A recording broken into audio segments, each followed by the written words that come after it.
India में oil and LPG gas की tension खत्म क्योंकि रशिया अब आगे आया है। सर, अमेरिका ने इंडिया के लिए रशियन ऑयल की छूट खत्म कर दिए हैं। अब इंडिया को रशियन क्रूड ऑयल खरीदने में दिक्कत हो सकती है क्योंकि सेकेंडरी सेक्शंस का खतरा है। इंडिया रोज 1.5 से 2 million barrels Russian oil import करता था।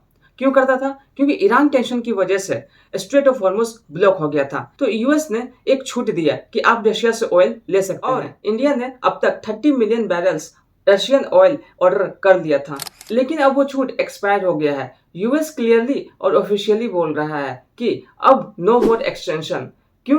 क्योंकि उसका सीधा सा मकसद है रशिया को यूक्रेन वॉर से रोकना और अपने एलएनजी नेचुरल गैस इंडिया को और दूसरे कंट्रीज को बेचना। अब सुनो इंटरेस्टिंग पार्ट।